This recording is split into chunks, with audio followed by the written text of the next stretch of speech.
Welcome to SVG-TV News for Friday, July 30th, 2021. I am Rochelle Batiste with the details. The government today made it clear that the Public Health Amendment Bill 2021, which Parliament will debate and ask to approve or passed on Thursday, August 5th, does not make mandatory or compulsory the vaccination or testing of persons in respect of COVID-19. A news release issued by the Office of the Prime Minister said the bill too does not involve any legal penalty or punishment on anyone who fails and or refuses to take the vaccine or test for COVID-19. The news release said it is, however, the intention of the government to make rules under the Public Health Act to require certain categories of employees in the public sector, central government or state enterprises to take the vaccine in order to work in certain specified frontline jobs. It was further noted that the choice of working or not working in a particular job which required vaccination in the interest of public health will be that of the employee. According to the release, individual rights are always required in the appropriate circumstances to be balanced by public interest considerations, in this case, the requisites of public health. It said the relevant rules under the Public Health Act will be made and published in due course in the official gazette. And 2 new COVID-19 positive cases were reported from 170 samples processed on Wednesday, July 28, 2021, resulting in a positivity rate of 1.2%. One of the 2 new cases is an imported case. 8 recoveries were noted over the reporting period. Meanwhile, 1 new positive case was reported from 331 samples processed on Thursday, July 29th, resulting in a positivity rate of 0.3%. 11 recoveries were noted over the reporting period. 50 cases are currently active and 12 persons with COVID-19 have died. 2,291 cases of COVID-19 and 2,229 recoveries have been recorded in St. Vincent and the Grenadines since March 2020. The health authorities say persons who persist in incorrect or no mask use, remain unvaccinated and participate in mass gatherings will continue to be at risk for being infected and spreading COVID-19, and that to reduce the spread of COVID-19 here in SVG, the compliance with the protocols, including the effective use of masks, physical distancing, and the evidence-based recommendations to be vaccinated with the available vaccines is strongly recommended. In other news, the Ministry of Agriculture today launched Operation Tie Back, which will see livestock on the loose in the red and orange zones caught and tied in an organized manner. The animals are said to be wreaking havoc for farmers who have started replanting. Larissa Pogsley-Kidd tells us more in this report. Over the next 2 months, agriculture workers will be in communities in the red and orange zones daily, tying back animals that are on the loose. Minister of Agriculture Sabotu Caesar said that Operation Tie Back will start on Tuesday, August 3, 2021. To farmers, livestock farmers, to ensure that the animals are controlled. I had a discussion with the Chief Agriculture Officer, and he noted to me that we will be purchasing chains, we'll be purchasing ropes, and we would also be helping with manpower to ensure that these animals can be captured and they can basically be tied. Minister Caesar said the operation is aimed at bringing relief to farmers who have continuously complained about the destruction to their farms by loose animals. And we have hundreds of farmers who were in shelters who have now replanted in the red and orange zones. And there is a significant issue that we have to address as a farming community, and it has to do with those animals which are on the loose. Farmers are calling in on radio programs, Farmers are raising this issue with extension officers. The minister noted that millions of dollars have been injected into livestock and crop farming, and while natural disasters have done damage, further damage must be immediately addressed. It will be an exercise in futility if we spend millions of dollars to replant, and when we replant, the crops are destroyed by animals. The Agriculture Minister is asking for the full cooperation of all farmers and the general public, noting that any issue should be addressed amicably. The last thing we want in the farming community is for any arguments in this period of time. And some persons are saying, well, if there is an animal, well, you know what to do to it. You know what to do with it, but we don't want to go down that road. We want to rebuild in solidarity. We want to keep our focus. And it is very important for us to appreciate how difficult it is to lift the pedigree of the animals in your country. Following the eruption of Lasso Frey volcano, all tied animals had to be freed. A number of animals did not survive the eruptions. For SVG-TV News, Larissa Pugsley-Kidd. The Ministry of Transport, Works, Lands and Physical Planning has noted 553 homes in its river crossing and housing infrastructure detailed damage assessment Lasso Frey eruption 2021. This was noted by Prime Minister Dr. Ralph Gonsalves on the radio today. He said the homes were classified into four categories, ranging from low level 1, medium level 2, high level 3 and replace level 4. The Prime Minister shared more insight into the details of the assessment that was done. Low damage is superficial damage which may require cleaning and repairs to the facade. Medium level, damage requiring minor repairs.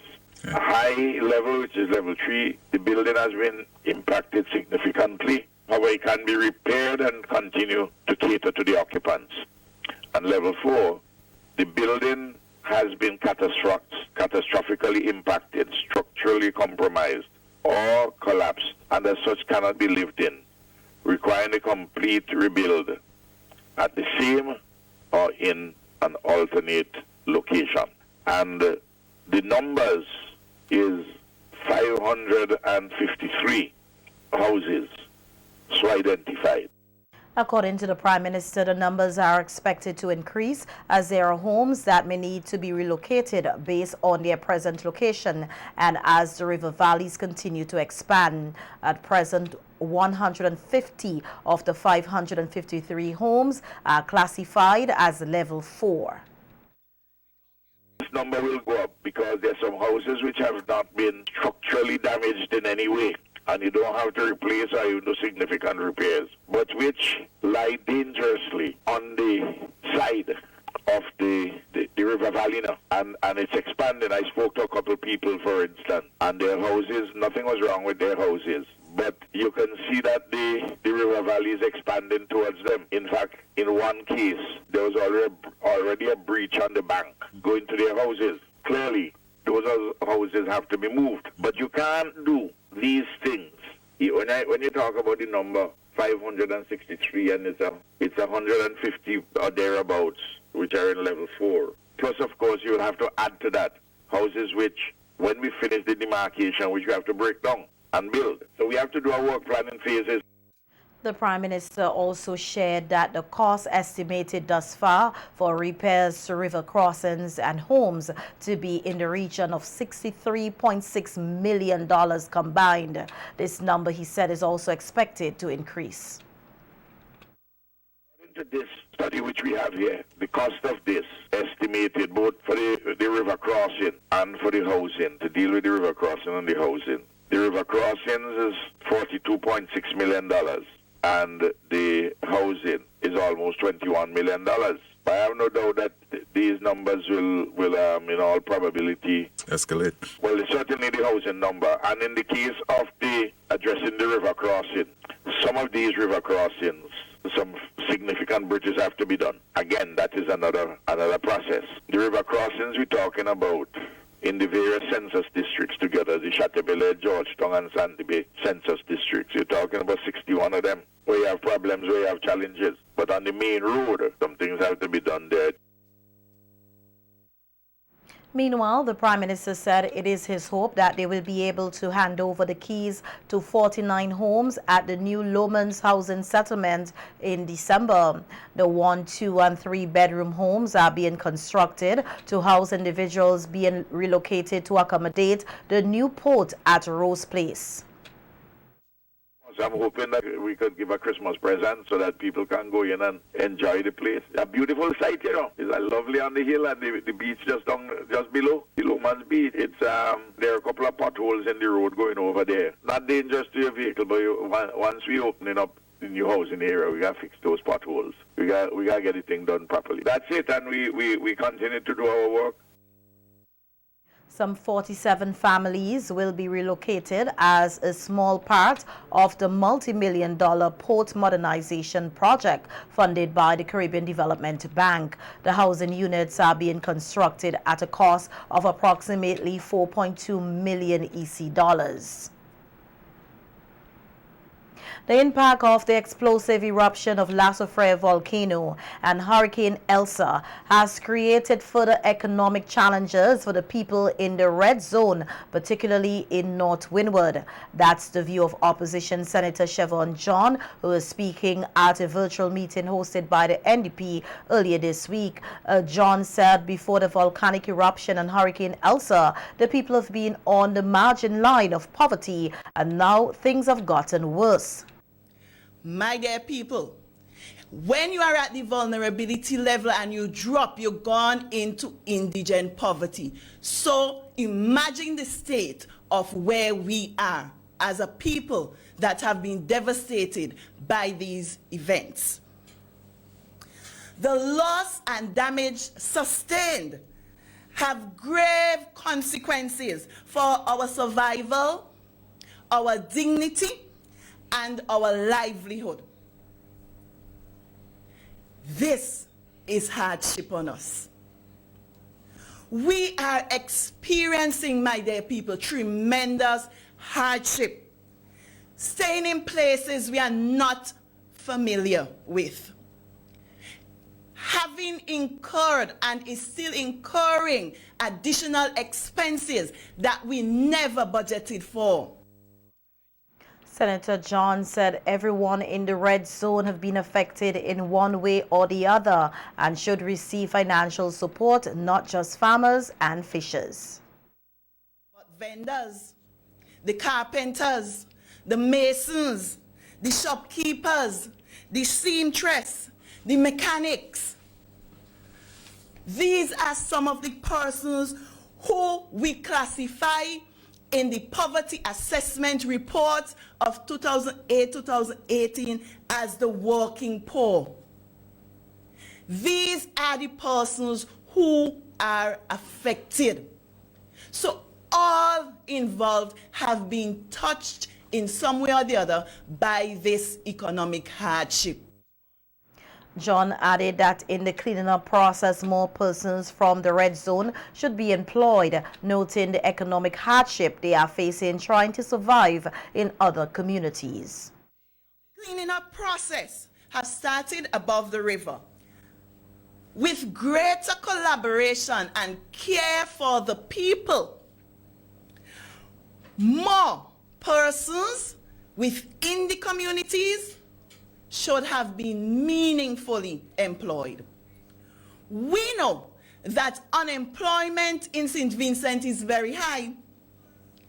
This natural disaster that is happening around us, and I'm talking about COVID and the volcanic eruption, and also the passing of Hurricane Elsa, and we are not out in the woods as yet. Cleaning up process for these events should have the collaborative effort of every person in the community. We have enough aid coming in to assist people in St. Vincent and the Grenadines, where every or at least one person in a household should be employed. With the commencement of the 2021 Caribbean Secondary Examination Certificate CSEC on Monday, August 2nd, Minister of Education Curtis King extends best wishes to the students who will be sitting the exams. He also encouraged them to follow all instructions on the exam papers and adhere to the COVID-19 protocols. Give serious commitment to going to the classrooms very early, at least half an hour before your scheduled examination. I ask that you read your instructions carefully. Pay attention to whatever instructions are provided by your invigilators. And, of course, that you follow all the instructions that will be provided by the invigilators' protocols. They are very important, and we want to ensure that you remain healthy throughout the period 2nd of August to the 20th of August, when you will be expected to write your CSEC examinations. Therefore, it is absolutely necessary that you observe all the protocols. Furthermore, this is a very crucial period in your lives, and I want to encourage you to take all the necessary steps that would enhance this period in your life rather than those that would have a negative impact.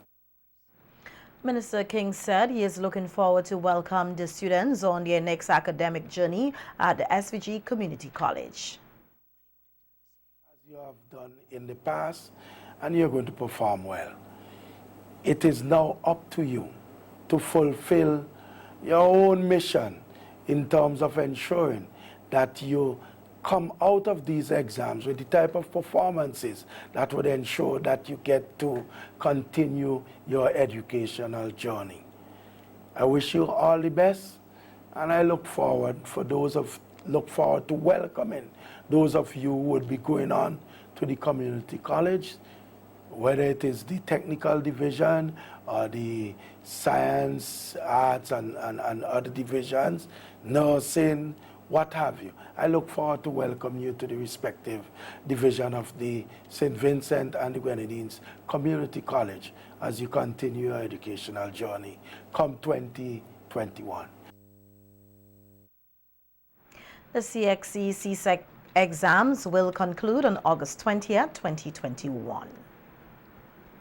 Executive Director of the Marion House, Jeannie Oliver, said that its Georgetown Youth Program has been further affected by the eruption of La Soufrière volcano, noting that there has been an increase of dropout rate from the last program. 40 youths had registered, but all will not complete the program this time around. According to Oliver, some were forced to seek employment.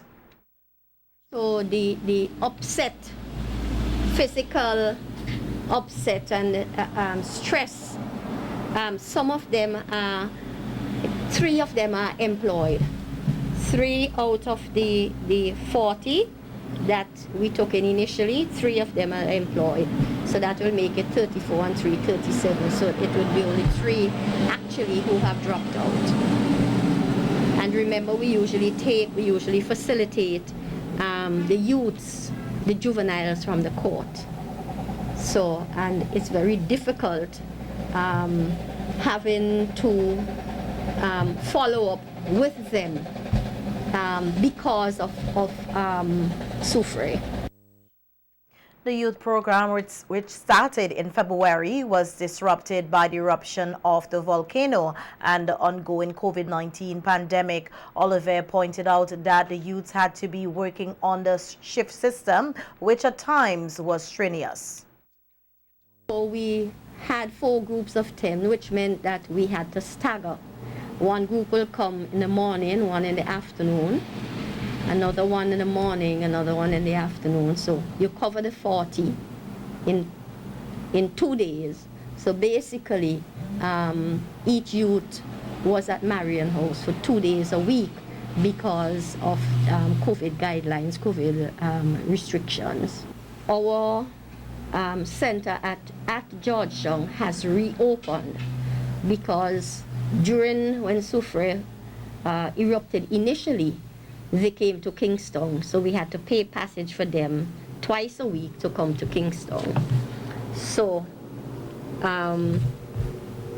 they are back in Georgetown. They went out and they cleaned their center. According to the Marion House director, the skills training programs have been impactful on the lives of participants, with the majority engaged in electrical and food and beverage. So even though we will have 9 of them who are interested in electrical, 11 in food and bev, 2 in auto mechanic, 8 in cosmetology, and 4 in garment, what we are trying to do is during this period, during this lull in August, we anticipate having them do some hands-on rather than they being idle. A lot of the youths opt for that, both the electrical and the food and bev, because they figure they can make snacks, or they can cook and they can sell, they can have an ice box. Because remember, when they leave Marion House, they're not only leaving with a set of tools based on the skill that they would have learned, but they also leave with a check with which they can start a new business. The programs in Kingston will continue as planned, with 38 participants expected to graduate soon. A new program is scheduled to commence in January. The Europe Art Center will be hosting its annual summer art program under strict COVID-19 protocols from August 9th to August 20th. This year's program will be held under the theme Super Duper Heroes Edition. It will be held at the Yulu Art Center at Indian Bay from 9 a.m. to 12 noon daily. Senior instructor at the Yulu Art Center, Shanika Stewart, is inviting parents to register their children for the summer program, those between the age group 5 to 12 and have a passion for the art. We're located at Indian Bay. Yes, you take the road to the Villa Lodge and you come straight down and you see all the beautiful sign, Yellow Art Center.